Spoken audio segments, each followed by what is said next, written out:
Sejam bem-vindos ao curso de Fotografia Computacional Lux AI. Sou o engenheiro eletrônico Manuel Henriques e hoje nós veremos o tema realce de imagens dentro do domínio espacial. Aqui temos um exemplo de realce usando operações aritméticas e lógicas, como por exemplo a subtração de imagens. Temos aqui na imagem B, ela sendo resultante da subtração de A após a aplicação de uma substância química para contraste.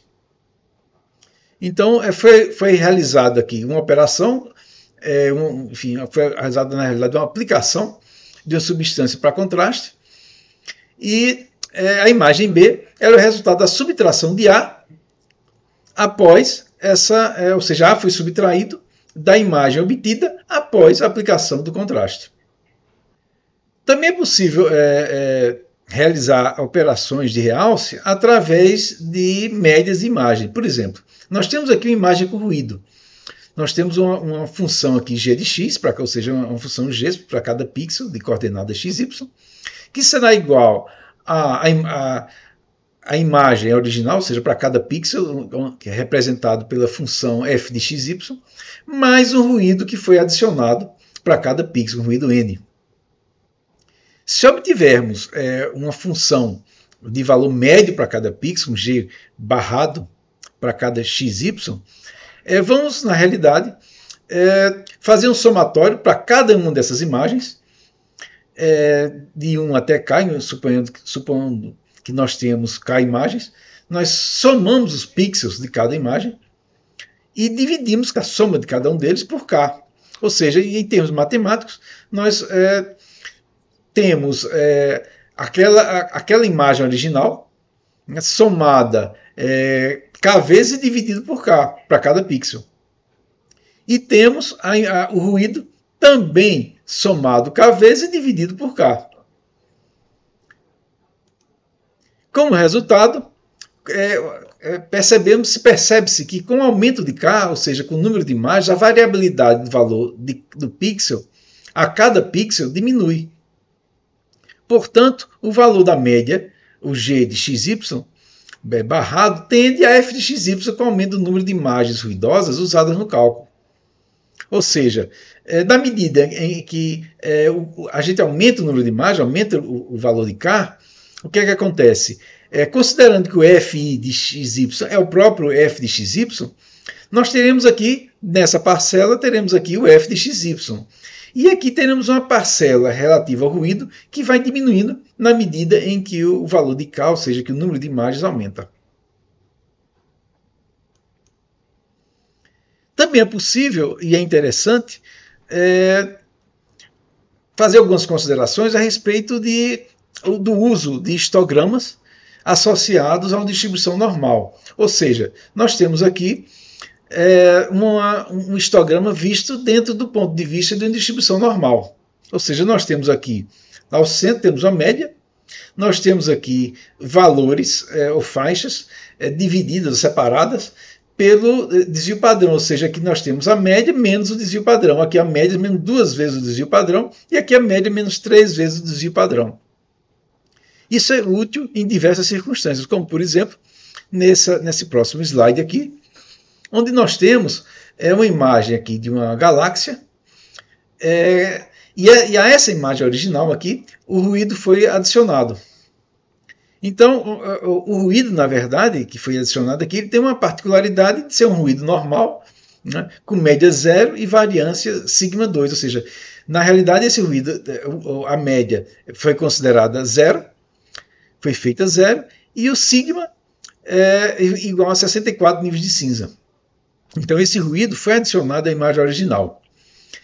E aqui, nas imagens posteriores, ou seja, C, D, E e F, nós temos aquela operação que foi vista ainda há pouco, para a extração do valor médio, com aumento do número de imagens. Então aqui nós temos o valor médio para 8 imagens, para 16, para 64 e 128 imagens. Na medida que o número de imagens aumenta, se percebe que a colaboração, a contribuição, o prejuízo relativo ao ruído, esse prejuízo, essa contribuição essa participação do ruído, digamos assim, diminui. E podemos ver isso também em termos dessa outra sequência de imagens. Então, nós temos aqui essa operação aqui com 8 imagens, na imagem C, subtraída da imagem A, ou seja, a C, a imagem C menos a imagem A, e nós temos o histograma relativo a essa operação que foi realizada, essa subtração. Depois temos o D menos a imagem A. E assim por diante, nós temos o E menos a imagem A e o F menos a imagem A. Percebemos que aos poucos, com o aumento do número de imagens, nós percebemos que a imagem, que essa subtração, se tornou mais escura. Por quê?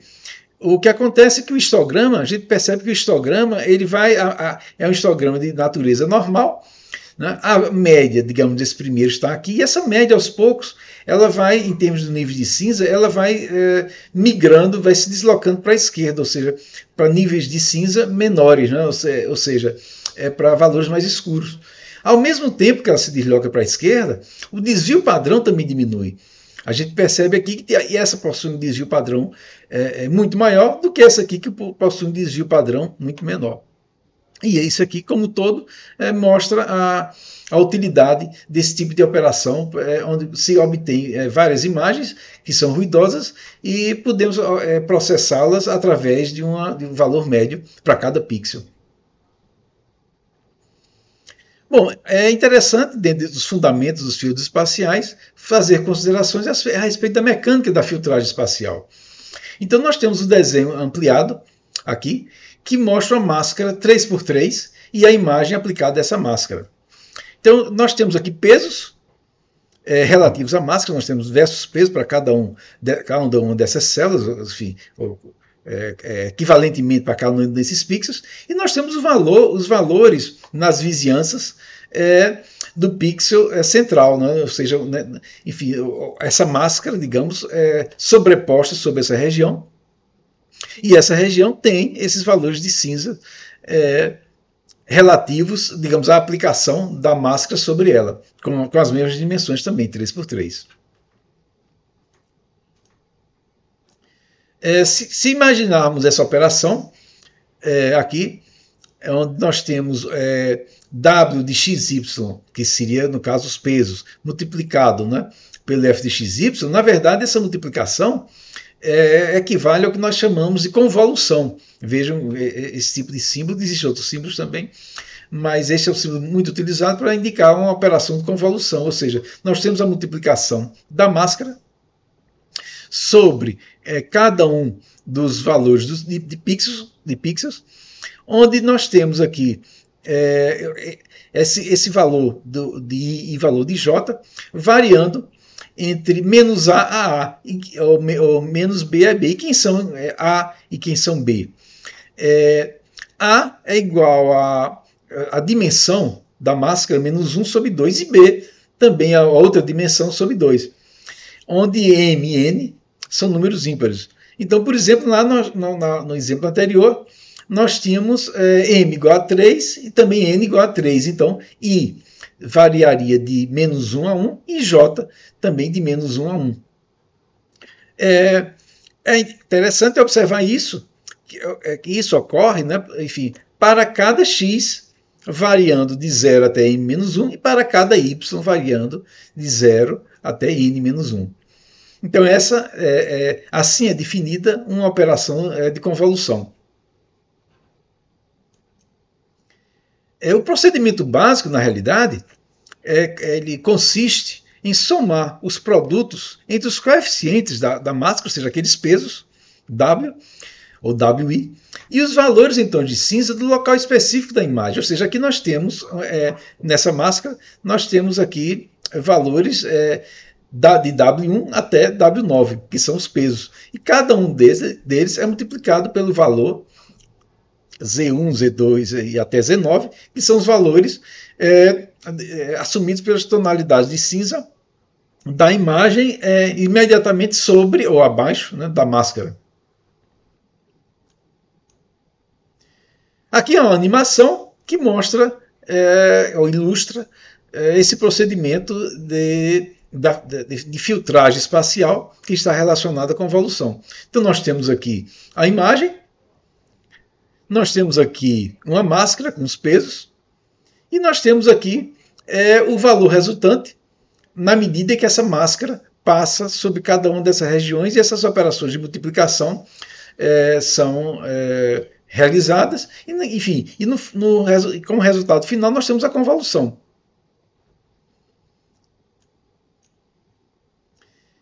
Também é interessante observar que, dentro dessa perspectiva de máscaras e convoluções, nós podemos trabalhar com filtros espaciais de suavização. Esses filtros de suavização são usados para borramento e para redução de ruído. O borramento é utilizado como pré-processamento para a remoção de pequenos detalhes da imagem antes da extração de objetos. Assim, a redução de ruído pode ser conseguida pelo borramento com filtro linear, assim como por filtragem também não linear. A filtragem espacial, passa baixa, ela representa uma média dos vizinhos e também, como foi dito, resulta em uma imagem borrada, ou seja, nós temos aqui a máscara com pesos iguais e o resultado final é multiplicado por 1/9, ou seja, todo aquele somatório que vimos ainda há pouco, dos pesos vezes os valores de cada pixel, da intensidade de cada pixel, esse somatório depois é multiplicado por 1/9. Então temos aqui, por exemplo, uma máscara, a máscara anterior, né? Nós temos os mesmos pesos, todos os pesos aqui são unitários, e depois o resultado é multiplicado por 1/9. E nós temos aqui outra máscara, onde o resultado final é multiplicado, multiplicado pela fração 1/16. Aqui temos então a função de normalização, que na verdade é aquela função que nós já vimos anteriormente, que é a convolução, multiplicado pelo somatório dos pesos. Com isso, ou seja, esse processo de multiplicação produz a normalização em termos da convolução, em termos da filtragem. Aqui temos um exemplo de filtros espaciais de suavização realizado sobre essa primeira imagem, a imagem A. Então, inicialmente, essa imagem que tem 500 por 500 pixels, ela passou, né, foi submetida a um filtro 3x3 para extração, né, para obtenção da média, e foi obtida essa imagem aqui como resultado. Depois, essa máscara de 3x3 foi aumentada para 5x5, depois 9x9, 15x15 e 35x35. E é possível observar claramente a sensação, né, de borramento, a percepção de borramento, na medida em que as dimensões, né, da máscara foram sendo aumentadas gradativamente. Também é interessante fazer essa observação e mostrar esse slide, onde é uma aplicação de um filtro de máscara 15x15 e posterior linearização, ela é aplicada a partir da imagem inicial do telescópio Hubble. Então nós temos essa imagem inicial, é aplicada essa máscara 15x15, e depois dessa máscara é realizada a operação de linearização, que nos traz, que resulta nessa última imagem aqui. Ou seja, os pixels é feita uma binarização, onde havia tonalidades claras, fica tudo branco, e onde havia tonalidades escuras, né, dentro, enfim, nessa faixa desse limiar, a imagem se tornou totalmente escura. Filtros espaciais de suavização também podem ser obtidos através do filtro do tipo mediana, ou seja, é uma operação utilizada para redução de ruído, porque elimina picos isolados, e o nível de vizinhança do ponto é substituído pela mediana nos valores dos pixels, vizinhos. Ou seja, por exemplo, suponhamos que temos essa imagem original, esses são os pixels relativos a esse bloco, enfim, de 3x3, é feito um ordenamento, enfim, dos valores desse pixel, e a mediana é escolhida. Então, essa mediana ela substitui o pixel central, que aqui era 4, e agora passa a ser 5. E como foi dito, né, ela é útil para a redução de ruído, porque elimina picos isolados. Aqui, por exemplo, nós podemos ver uma imagem de raio-x na placa de circuito. Nós temos essa imagem aqui corrompido por ruído sal e pimenta, ou seja, ruído onde vemos pontos claros, que são relacionados, digamos, ao sal, digamos assim, e pontos escuros que são relacionados à pimenta. Aqui temos, nessa imagem a seguir, na imagem B, uma redução do ruído através da máscara de média, através da média 3x3. E aqui temos também a redução do ruído com filtro de mediana, também imaginando, considerando a máscara 3x3, e vemos que o filtro de mediana ele produziu um resultado mais interessante do que o filtro através da média. Agora é interessante observar os filtros espaciais de aguçamento. O objetivo do filtro de aguçamento é enfatizar detalhes finos na imagem ou realçar detalhes que tenham sido borrados. O cálculo da média dos pixels sobre a região tende a borrar os detalhes da imagem. Assim como o cálculo da média é análogo ao da integração, a diferenciação tem efeito oposto, ressaltando as variações, contornos da imagem. Então o borramento está associado à integração e o aguçamento está associado à diferenciação. Vamos falar agora sobre filtros espaciais de aguçamento. O objetivo do filtro de aguçamento é enfatizar detalhes finos na imagem, ou realçar detalhes que tenham sido borrados. O cálculo da média dos pixels sobre uma região tende a borrar os detalhes da imagem. Assim como o cálculo da média é análogo ao cálculo da integração, a diferenciação ela tem o efeito oposto, ressaltando as variações ou contornos da imagem. Então, o borramento está associado à integração, assim como o aguçamento está relacionado à diferenciação. Há algumas categorias de filtros de aguçamento.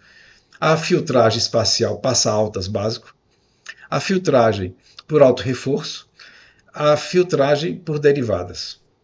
A filtragem espacial passa-altas básica ela pode ser vista dentro do domínio da frequência em termos de uma seção transversal, ou seja, imaginamos aqui um filtro no domínio da frequência e a seção transversal desse filtro. E o que é que esse gráfico aqui nos mostra? Que para frequências menores há uma certa atenuação, ou seja, o sinal de saída ele é atenuado. E para frequências maiores, na medida que a frequência aumenta, o sinal, a amplitude do sinal, ela aumenta, enfim, de modo que as frequências maiores já são deixadas passar. Aqui podemos também ver a seção transversal do filtro no domínio espacial, ou seja, aqui é o domínio da frequência, aqui no domínio espacial. Se pensarmos em termos de um pixel central, digamos numa máscara, enfim, na região relativa a esse pixel central, o resultado, enfim, a função ela é deixada passar. Já nas regiões adjacentes, na medida em que a distância aumenta em relação a esse pixel central, a amplitude ela é diminuída, ou seja, ela é atenuada. Aqui vemos a filtragem espacial passa-altas básicas nesse exemplo. Então o filtro, na realidade, ele deve ter um coeficiente positivo no centro e negativo na periferia, como nós vemos aqui nesse exemplo, aqui nesse caso. Então temos aqui essa máscara que foi aplicada sobre a imagem A. Essa máscara, ela, claro, tem esse fator aqui de ponderação, que é um nono. E após a aplicação dessa máscara com esse fator, nós temos a imagem aqui B, onde podemos perceber melhor os contornos relativos à imagem A.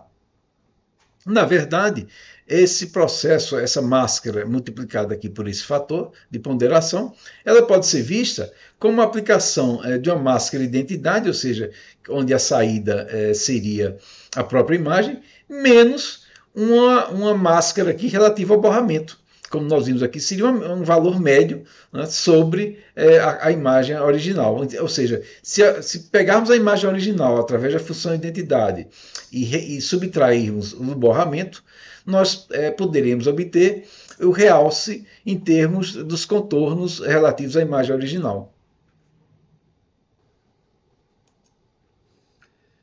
Existe também a filtragem por alto reforço. Aqui temos como exemplo uma filtragem por alto reforço dentro do contexto de fios espaciais de aguçamento.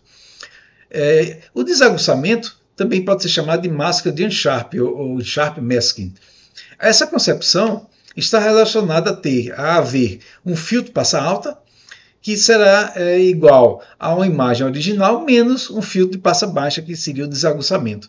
Então nós temos aqui um filtro passa alta que será igual à imagem original menos um passa baixa que está relacionada a um filtro de suavização, S.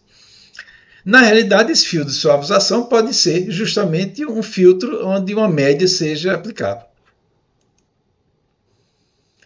A filtragem sobre alto reforço, então, ela pode ser definida a partir do filtro passa alta, pode ser definida da seguinte maneira. Temos uma função de alto reforço que será igual a um fator de amplificação sobre a imagem original menos o filtro de suavização. Com algum algebrismo, né, somando e subtraindo o mesmo termo, f de xy, então nós podemos relacionar a um filtro de alto reforço como sendo igual a imagem original multiplicada por um fator A-1, somado a um filtro passa alta.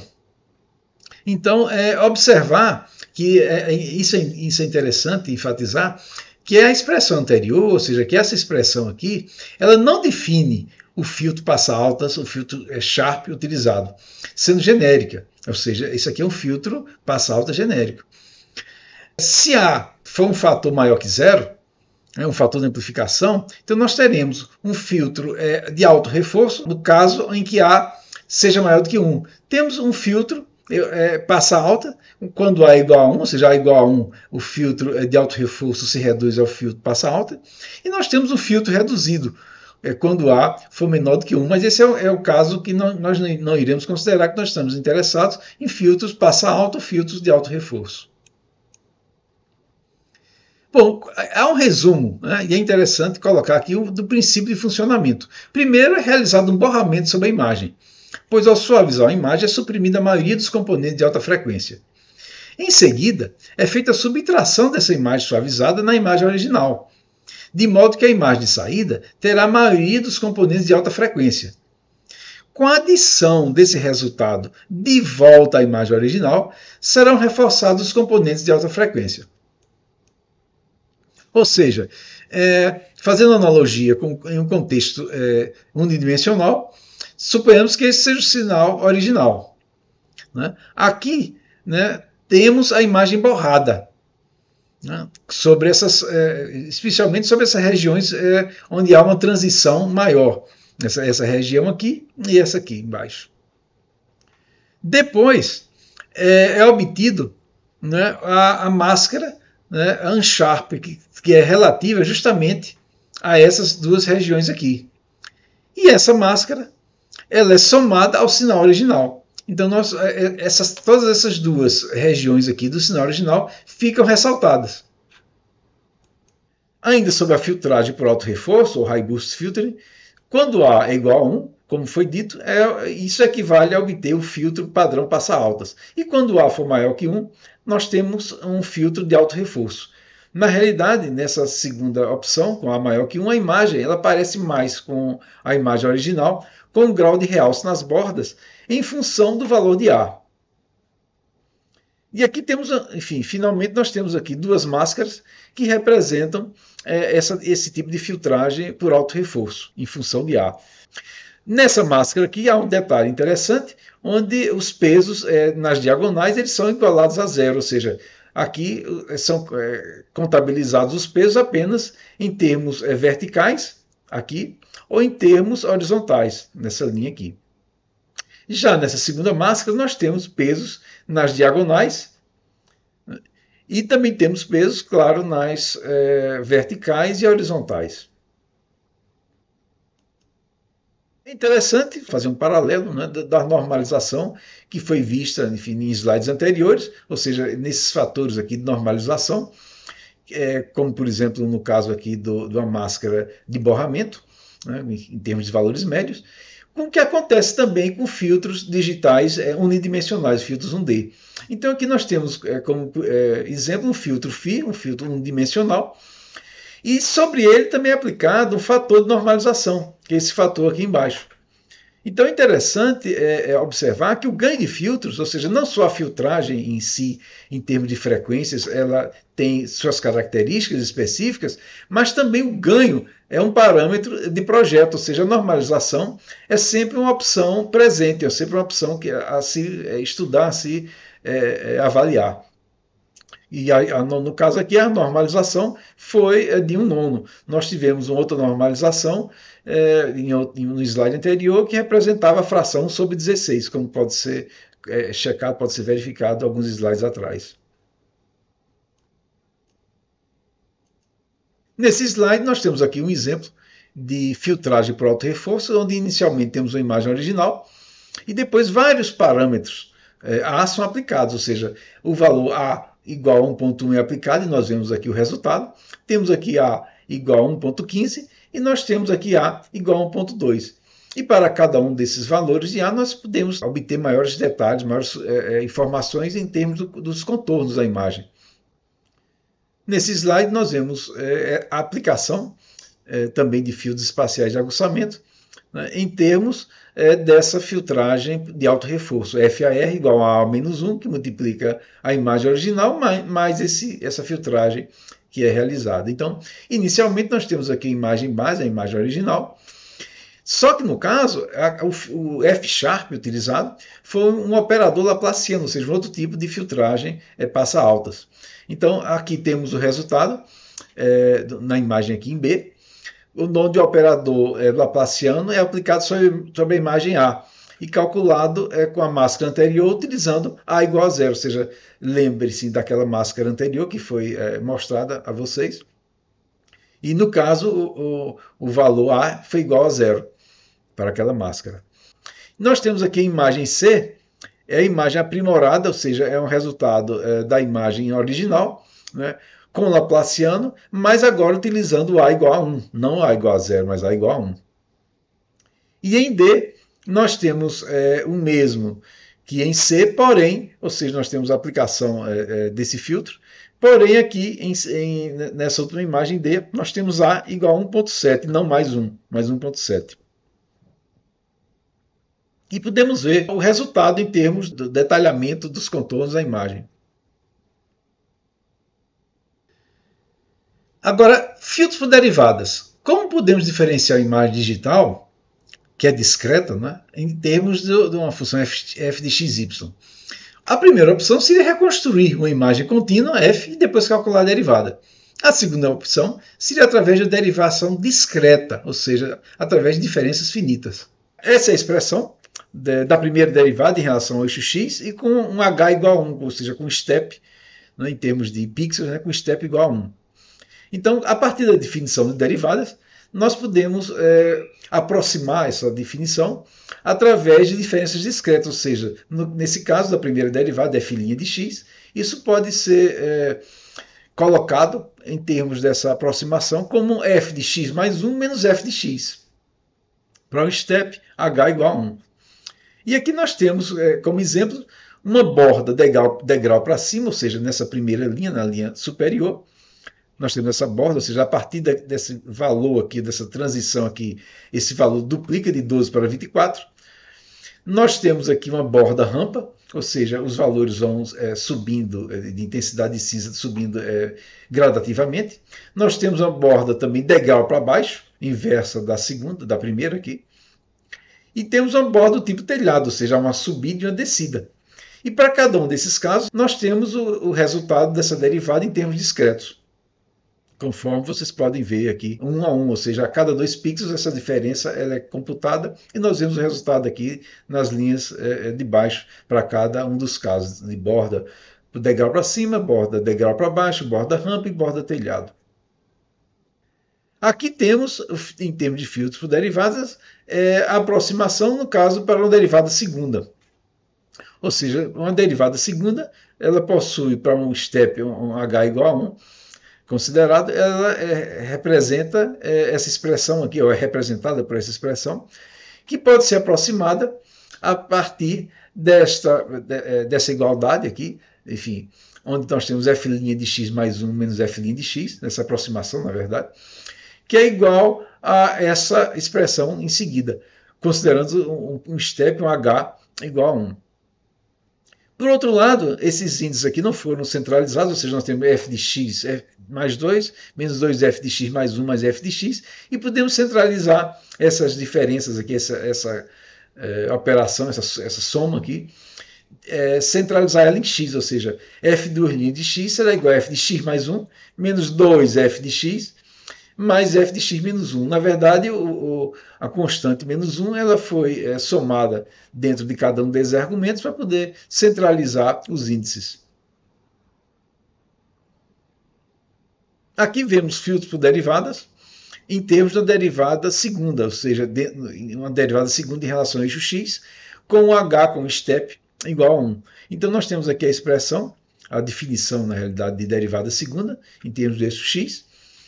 E aqui nós temos uma aproximação do que pode ser obtido em termos de diferenças finitas, ou seja, duas linhas de x pode ser definido de forma discreta como f' de x mais 1 menos f' de x. E isso, por sua vez, será igual a essa expressão que nós temos aqui mais abaixo, para um step h igual a 1. Contudo, nós vemos aqui que os índices eles não estão centralizados, ou seja, nós temos x mais 2, temos x mais 1 e x aqui enfim, como argumentos da função f. Centralizando os índices, é possível aproximar o f' de 2x como f de x mais 1 menos 2 vezes f de x mais f de x menos 1, ou seja, aqui foi centralizado de forma que aqui, onde havia o argumento x mais 1, passou a ser x.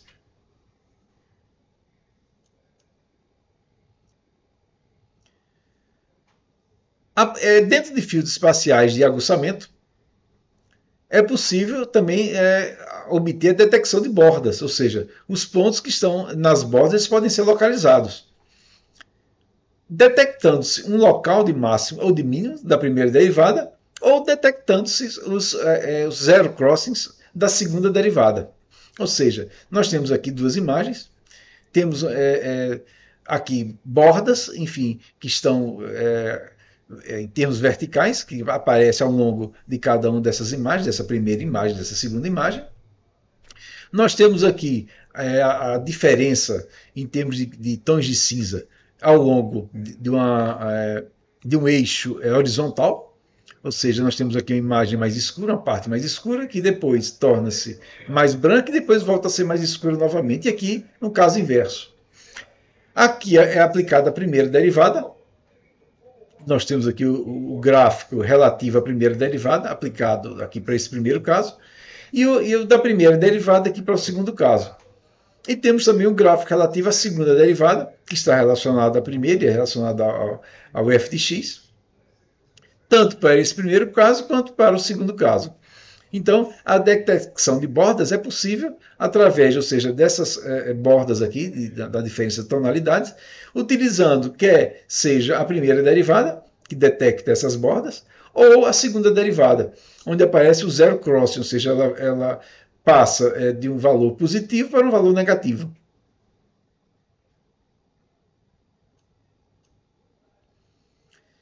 É possível também definirmos os filtros por derivadas parciais. Então, nesse primeiro caso aqui, nós temos a derivada parcial de f em relação a x, que é definida dessa forma a partir do que já foi visto nos slides anteriores. E também podemos definir a segunda derivada, que é a derivada segunda de f em relação a x, que também a partir dos slides anteriores pode ser definida através dessa expressão. É interessante observar que esse símbolo aqui representa o símbolo de derivada parcial. Aqui nós temos, em termos de derivadas de funções digitais, um resumo, ou seja, algumas características relativas à primeira derivada, ou seja, ela assume valores zero quando nós temos segmentos de níveis de cinza constantes, ela assume valores diferentes de zero no limiar de uma rampa ou escada, ou ela pode ser diferente de zero em rampas. Em termos da derivada segunda, ou da segunda derivada, temos algumas características, a ressaltar, que é 0 em segmentos e níveis de cinza constantes, que é diferente de 0 no limiar e no final de rampa ou escada, ou 0 em rampas de declive constante.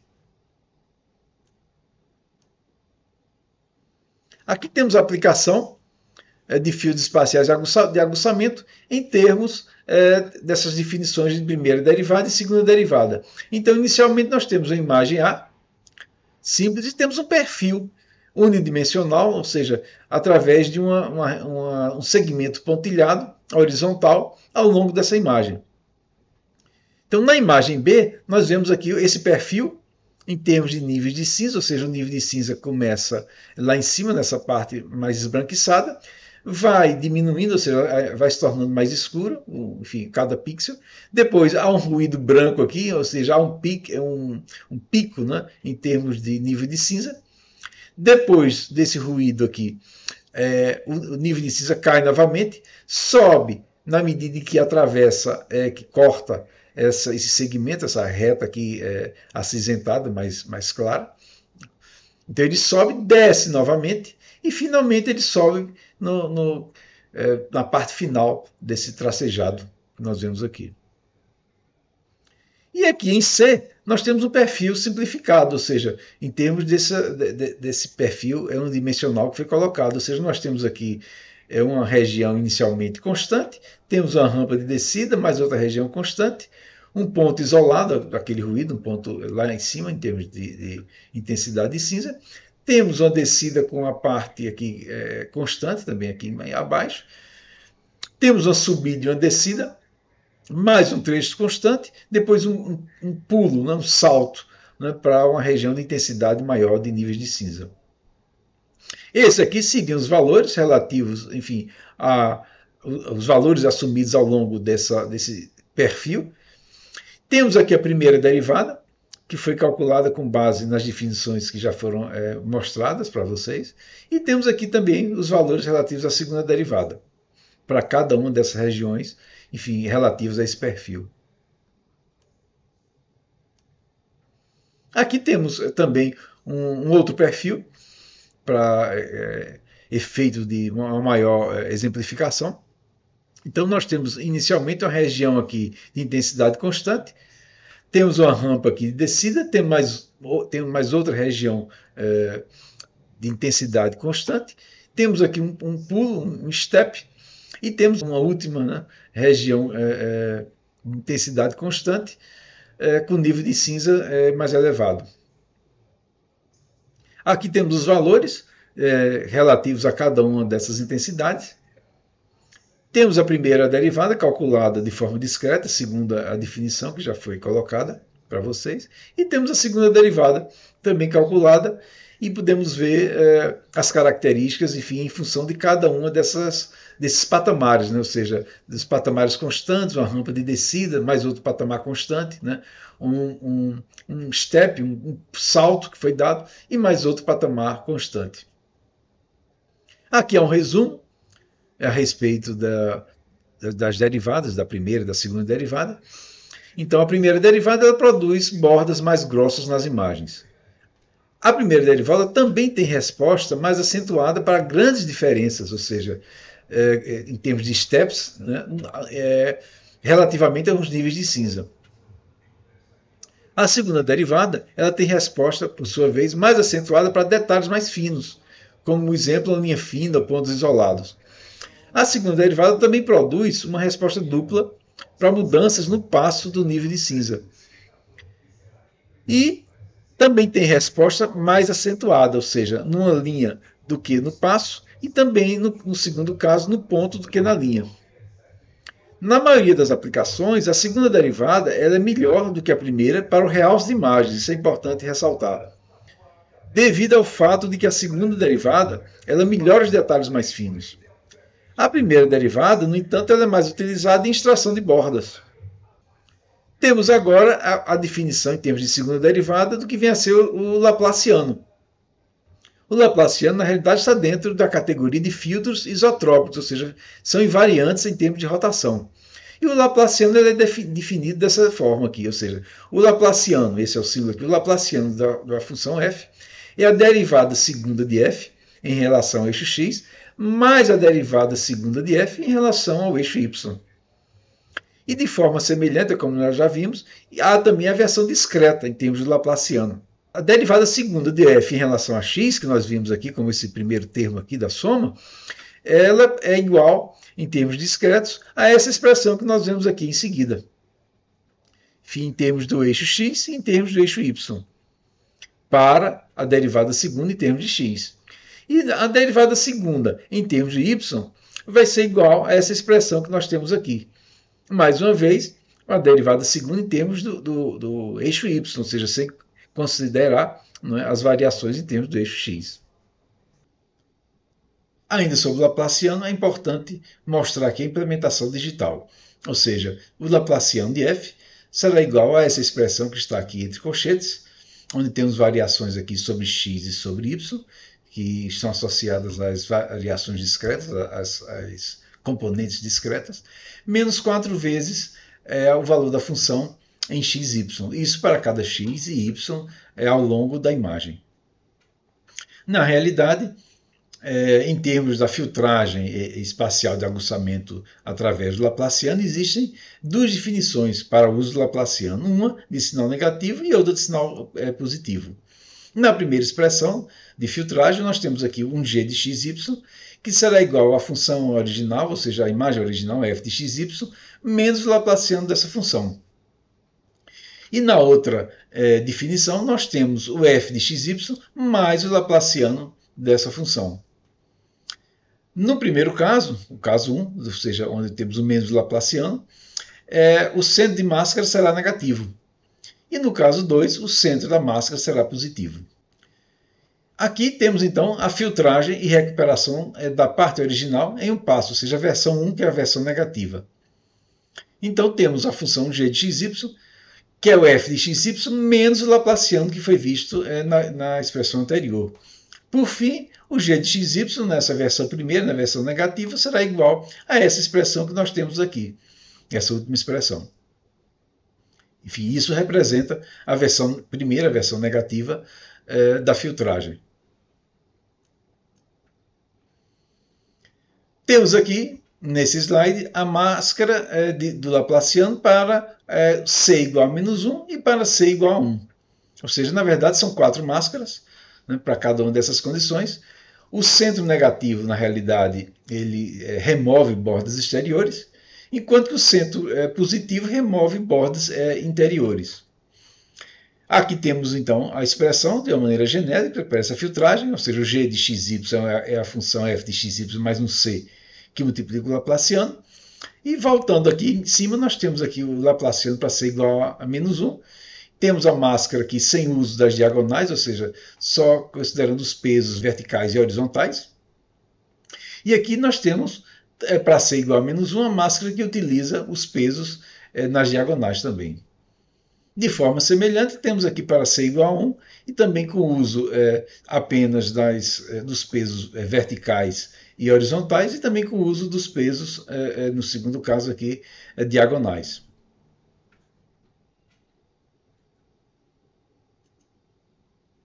Agora vamos ver uma aplicação. Nós temos aqui uma imagem do Polo Norte da Lua, essa primeira imagem.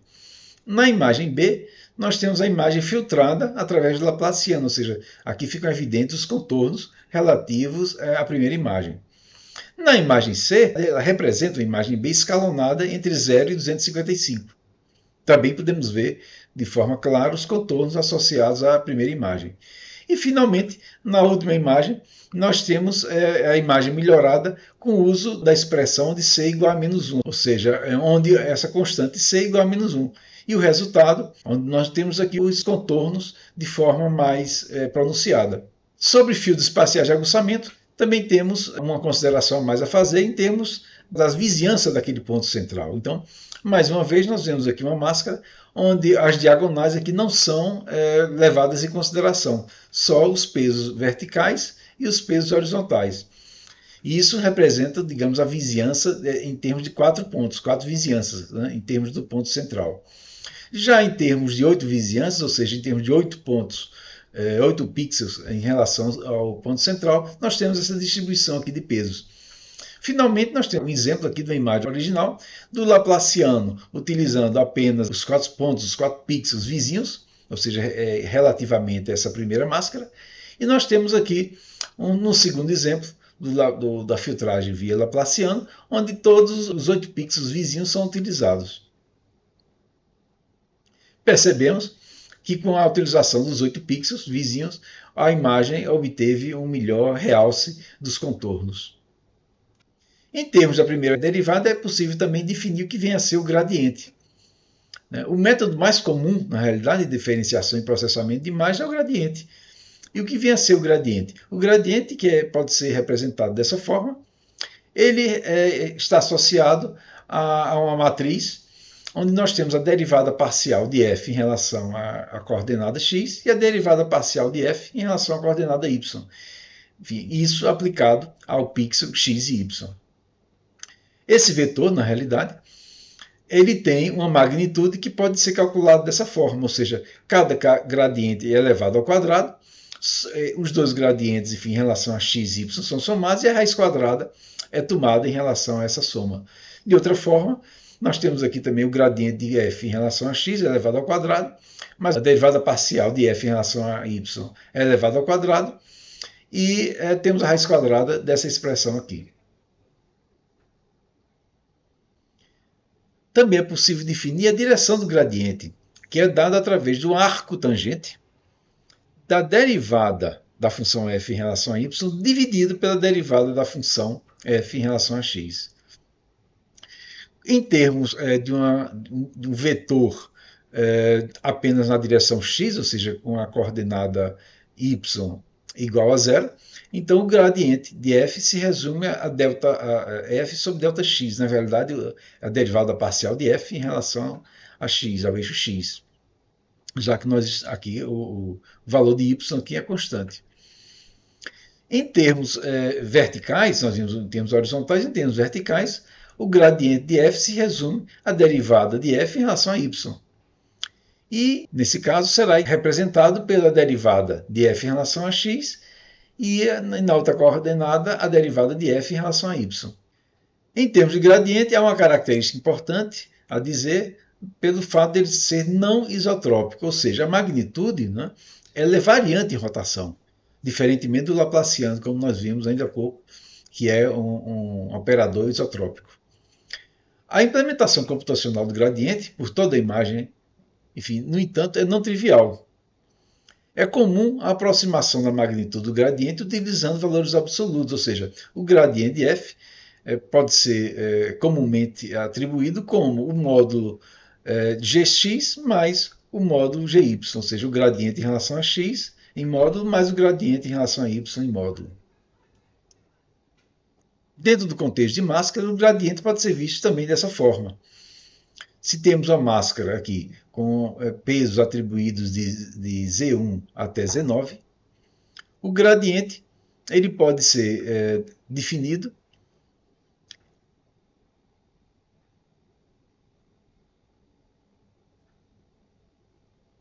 em termos de máscara. Se temos de Z1 até Z9, o gradiente pode ser definido dessa forma.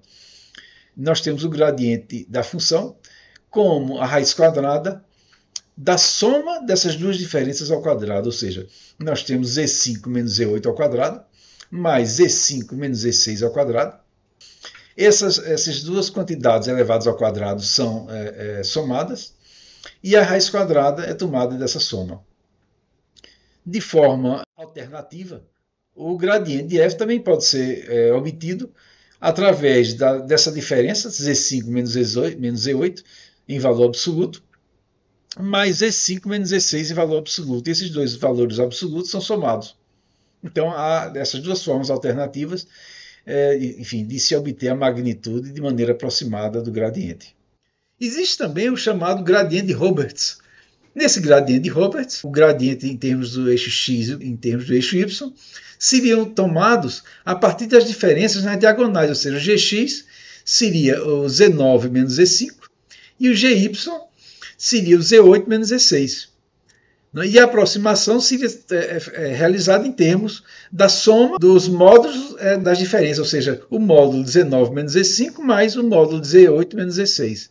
Esse seria o gradiente de Roberts. Existe também outra, dentro dessas características de fios espaciais de aguçamento, outro operador que é chamado operador de Sobel. Então, se nós temos aqui essa máscara, o operador de Sobel pode ser calculado através da soma desses dois módulos, onde temos aqui várias expressões em cada um deles. Aqui temos um resumo, digamos assim, em termos do gradiente cruzado de Roberts e operadores de Sobel vistos do ponto de vista de máscaras. Então, os operadores do gradiente cruzado de Roberts podem ser vistos, enfim, através dessas duas máscaras, onde nós temos aqui valores, ou pesos, né, nas diagonais, no primeiro caso, ou seja, na primeira máscara e na segunda.